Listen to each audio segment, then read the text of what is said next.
La naissance était un hasard. Il dit, si je tombe demain, reprenez le flambeau et poursuivez la lutte jusqu'à ce que vous atteigniez la victoire. À l'observation de la démarche du pouvoir dans le règlement de la grève en milieu scolaire, il est évident que ce dernier est tenu par ses gènes d'autoritarisme. Face à un mouvement fuyant et insaisissable on a trop supporté, acéphale mais omniprésent, le pouvoir a toutes les peines de s'accommoder à la gestion de la grève d'une autre génération. Par Léopold Dassine Djidjou. Le pouvoir camerounais broie du noir, avec la grève des enseignants. Le dire ainsi, est assurément un euphémisme. Avec le mouvement O, sur la sellette depuis plus de 3 semaines, mouvement gréviste dans le secondaire, la société camerounaise dans son ensemble, semble emporter vers une autre dynamique. C'est un mouvement acéphale, qui n'a pas de leader incarnant ses idéaux.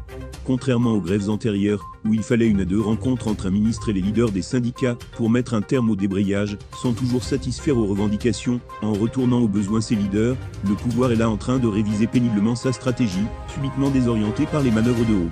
Ce mouvement évite l'affrontement, furtif par excellence, docile en apparence, mais déterminé à atteindre ses objectifs. Tous les enseignants sont au même pied d'égalité, sans considération aucune d'ethnie ou de sexe, de religion ou d'âge. Se projetant comme une meute de Lucas en frêle, sans force ni moyens connus, ces enseignants essaiment le territoire national, mettant dans tous ses états, le pouvoir central de Yaoundé, qui a vainement tout tenté.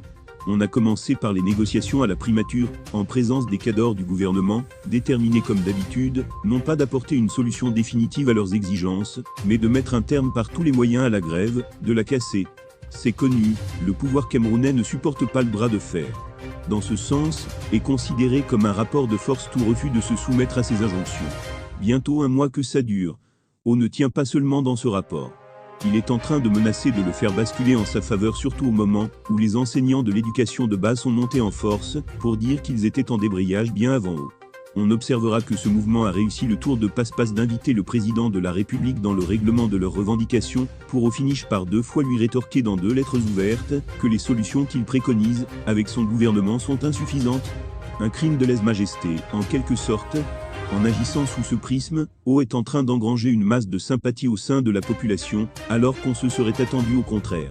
Ces grévistes ont le vent en poupe, et inspirent déjà d'autres corps de métier, dans la stratégie de revendication sociale face au pouvoir.